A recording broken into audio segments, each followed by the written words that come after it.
Hi guys, இந்த வீடியோவில் சில டிப்ஸ் அண்ட் ட்ரிக்ஸ் யூஸ் பண்ணி எப்படி நம்ம கிச்சன் வேலையை ரொம்ப ஈஸியாகவும் க்ளீனாகவும் பண்ணலாம். ஃபர்ஸ்ட் எப்படி மிக்ஸி ஜாரை டீப் க்ளீன் பண்ணலான்னு பார்க்கலாம். நிறைய மிக்ஸி யூஸ் பண்ணதுக்கப்புறம் அதில் நிறையா பார்த்திங்கன்னா பிளேடில் அழுக்கு ஒட்டிகிட்டு இருக்கும். இப்போ அதை எப்படி க்ளீன் பண்ணுறது பார்க்கலாம். ஃபர்ஸ்ட் ஜார் யூஸ் பண்ணதுக்கப்புறம் லைட்டாக வாட்டரில் வாஷ் பண்ணிவிட்டு விம் லிக்விட் ஒரு 2 ட்ராப் ஆட் பண்ணிக்கோங்க.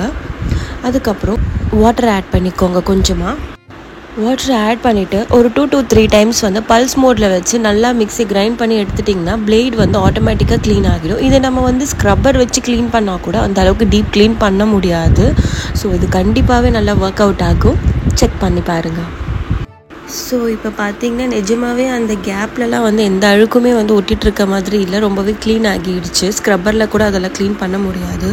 ஸோ நெக்ஸ்ட் என்னென்னா, இப்போ இந்த பிளேடு நம்ம அதிகமாக யூஸ் பண்ணி ஷார்ப்னஸ் போயிருக்கோம். ஸோ இப்போ அதை எப்படி இன்னும் ஷார்ப் பண்ணுறதுன்னு பார்க்கலாம். அதுக்கு நான் இப்போ ஒரு கையில் பாதி அளவு கல்லுப்பு எடுத்திருக்கேன்.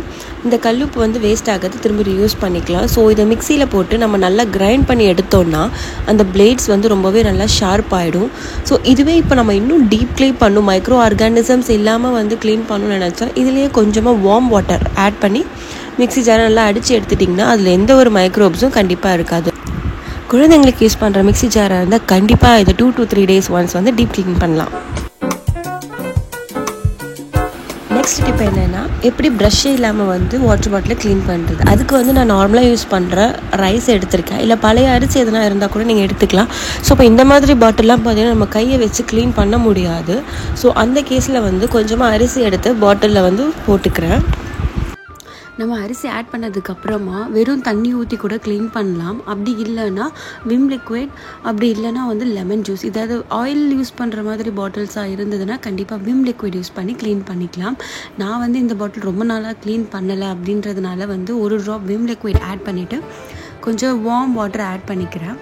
ஆட் பண்ணிவிட்டு ஒரு 10 டைம்ஸ் நல்லா ஷேக் பண்ணிங்கன்னா அந்த அரிசி அது உள்ளே இருக்கிற எல்லா குழப்பு அந்த இது எல்லாத்தையுமே இப்போ எதாவது ஃபங்கஸ் ஃபார்ம் ஆகிருந்தால் கூட நல்லாவே க்ளீன் பண்ணிவிடும். ஸோ இப்போ ஆல்மோஸ்ட் நான் 10 to 15 டைம்ஸ் கிட்ட நல்லா ஷேக் பண்ணி எடுத்துட்டேன். ஸோ இப்போ இதில் டேப்பில் நான் வாஷ் பண்ணிடுறேன். நம்ம உள்ளே எந்த அளவுக்கு க்ளீன் பண்ணுறோமோ அதே மாதிரி இந்த நம்ம சிப் பண்ணுற இடத்துலையும் சின்ன சின்ன அழுக்குகள் நம்ம சேர்ந்துருக்கோம் சிப் பண்ணி குடித்தோன்னா. ஸோ அதையும் நல்லா டீப் க்ளீன் பண்ணிடணும்.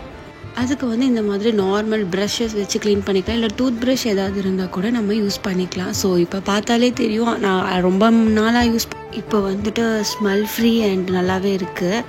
அண்ட் அதே பேட்டர்ன் தான் பார்த்திங்கன்னா இந்த மாதிரி ஃப்ளாஸ்க்குக்கும் நம்ம கண்டிப்பாக ஃப்ளாஸ்கில் டிட்டர்ஜென்ட் யூஸ் பண்ணி க்ளீன் பண்ணக்கூடாது. ஸோ இதே மெத்தட் யூஸ் பண்ணி க்ளீன் பண்ணிங்கன்னா ரொம்ப நாளைக்கு ஆர்டர் ஃப்ரீயாக இருக்கும். ஸோ நெக்ஸ்ட் டிப் பார்த்திங்கன்னா, நம்ம பால் காய்ச்சின பாத்திரம் எப்போவுமே சில்வர் ஸ்க்ரப் வச்சு ரொம்ப எஃபர்ட் போட்டு தான் தேய்க்கிற மாதிரி இருக்கும். ஸோ அது இன்னும் கொஞ்சம் ஈஸி. இப்போ நம்மக்கிட்ட சில்வர் ஸ்க்ரப் இல்லை அப்படின்ற பட்சத்தில் நம்ம என்ன யூஸ் பண்ணலாம், கோல பொடி இருக்குதுங்களா, அதை ஆட் பண்ணிக்கோங்க. 1 ஸ்பூன் எடுத்துக்கோங்க. அப்புறம் கொஞ்சமாக சபீனாவோ இல்லை விம் லிக்விட் எதுவாக இருந்தாலும் சரி, அதை போட்டு நீங்கள் நல்லா தேய்ச்சி எடுத்தீங்க அப்படின்னா ரொம்பவே பலன்னு இருக்கும், ஈஸியாகவும் இருக்கும். உங்களுக்கு க்ளீன் பண்ண ரொம்ப நேரம் போட்டு தேய்க்கணும் அப்படின்றது நீடு இருக்காது. ஸோ இப்போ பார்த்தாலே தெரியும் பலன்னு ஆகிடுச்சு. ஸோ நெக்ஸ்ட் இப்போ என்னென்னா, நம்ம எப்பவுமே கிரேவிஸ் அந்த மாதிரி எதனா பண்ணும்போது ரொம்ப டீப் ஃப்ரை பண்ணுவோம். ஸோ அந்த மாதிரி டைமில் பாத்திரத்தில் எண்ணெய் பீஸுக்கு ரொம்ப ஜாஸ்தியாகவே இருக்கும். ஸோ இதை நம்ம ஊற வச்சு தான் க்ளீன் பண்ண முடியும். டேரெக்டாக நம்மளால் க்ளீன் பண்ணுறது கொஞ்சம் கஷ்டமாக இருக்கும். ஸோ அந்த மாதிரி டைமில் ஃப்ரை பண்ணி முடித்த உடனே கேஸ் ஆனில் இருக்கும்போது அதில் கொஞ்சம் தண்ணி ஆட் பண்ணிவிட்டு ஒரு லெமன் ஜூஸ் கொஞ்சம் புழிஞ்சு விட்டுக்கோங்க. ஸோ இந்த லெமன் ஜூஸ் போடுறதுனால என்ன ஆகும் அப்படின்னா, அதில் இருக்க ஆயில் ஆட்டோமேட்டிக்காகவே ஹீட் ஆகும்போது ரிமூவ் ஆகிடும். அண்ட் அதில் இருக்க அந்த கிரேவியோட ஸ்டெயின் கூட ரிமூவ் ஆகிடும். அண்ட் இப்போ நான் இதை கொதிக்க விட்டுருக்கேன். ஒரு 2 minutes கொதிக்க விட்டால் போதும். அதில் இருக்க ஸ்டெயின் எல்லாமே கண்டிப்பாக ரிமூவ் ஆகிடும். அண்ட் நீங்கள் வாஷ் பண்ணுறதுக்கும் ரொம்ப ஈஸியாக இருக்கும். கண்டிப்பாக கிரேவியோட ஸ்மெல் வரவே வராது. இந்த டிப்பை நீங்கள் நான்வெஜ் பண்ணும்போது அந்த பாத்திரத்தில் ட்ரை பண்ணி பார்த்தீங்கன்னா கண்டிப்பாக நான்வெஜ் செஞ்ச ஸ்மெல் கண்டிப்பாக வராது. கிச்சன் சிங்கை டீப் க்ளீன் பண்ணுறதுக்கு 1 ஸ்பூன் பேக்கிங் சோடாவை நான் சிங்கில் ஆட் பண்ணியிருக்கேன். அண்ட் ஒரு 15 to 20 மினிட்ஸ்க்கு அப்புறம் அதில் ஹாட் வாட்டர் ஊற்றினீங்கன்னா அதில் இருக்க பிளாக்கேஜ் கண்டிப்பாக ரிலீவ் ஆகிடும். அண்ட் ஸ்மெல் வரவே வராது.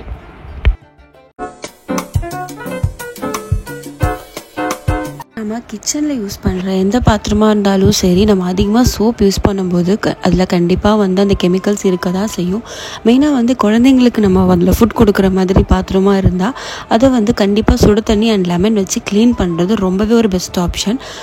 ஸோ இப்போ நான் இதில் வந்து என்ன பண்ணியிருக்கேன்னா, ஒரு லெமன் ஆட் பண்ணியிருக்கேன் அண்ட் ஒரு pinch of baking soda add பண்ணியிருக்கேன். ஸோ இது ரெண்டும் ஆட் பண்ணுறதுனால கண்டிப்பாக அந்த பாத்திரத்தில் வந்து எந்த ஒரு மைக்ரோ ஆர்கானிசம்ஸும் இருக்கவே இருக்காது.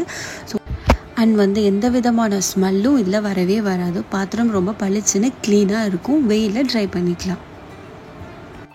ஸோ வீடியோவில் உங்களுக்கு எந்த அளவுக்கு தெரியுதுன்னு தெரியல, நிஜமாகவே வந்து ஸ்மெல் ஃப்ரீ அண்ட் பார்க்குறதுக்கு பளபளன்னு இருந்துச்சு.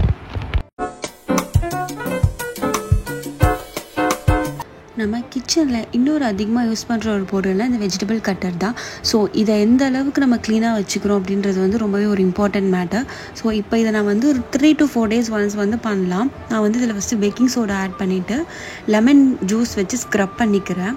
ஸோ இந்த மாதிரி நீங்கள் புழிஞ்சு விட்டுட்டு ஒரு 2 minutes வந்து நல்லா ஸ்க்ரப் பண்ணி விட்டுட்டு ஒரு 10 to 15 minutes வந்து அப்படியே விட்டுடுங்க. விட்டதுக்கப்புறம் பார்த்திங்கன்னா அதில் இருக்க அழுக்கு போயிடும். அழுக்கு போகிறது மட்டும் இல்லாமல் மைக்ரோ ஆர்கானிசம்ஸ் கண்டிப்பாக இருக்கவே இருக்காது. ஸோ நமக்கு இதனால் எந்த இன்ஃபெக்ஷனும் வராது. ஸோ இந்த மாதிரி டீப் க்ளீன் பண்ணுறது ரொம்பவே இம்பார்ட்டண்ட். இந்த டிப் வந்து உடன் கட்டர் போர்டில் மட்டும்தான் பண்ணணுன்ட்டு கிடையாது. எந்த மெட்டீரியல் கட்டர் போர்டாக இருந்தாலும் சரி, இந்த டிப் நீங்கள் ஃபாலோ பண்ணிங்கன்னா கண்டிப்பாக உங்களுக்கு ரிசல்ட் தெரியும். ஸோ ஆஸ் யூஷுவல் க்ளீன் ஆகிடுச்சு, ஃப்ரெஷ்ஷாக இருக்குது. இன்னும் புது டிப்ஸோட உங்களை பார்ட் 2ல் சந்திக்கிறேன். அண்ட் இன்னும் என்ன மாதிரி டிப்ஸ் வேணும் அப்படிங்கிறத வந்து கமெண்ட்ஸில் மறக்காமல் சொல்லுங்கள். அண்ட் சேனலை மறக்காமல் சப்ஸ்கிரைப் பண்ணிவிடுங்க. தேங்க்யூ ஃபார் வாட்சிங்.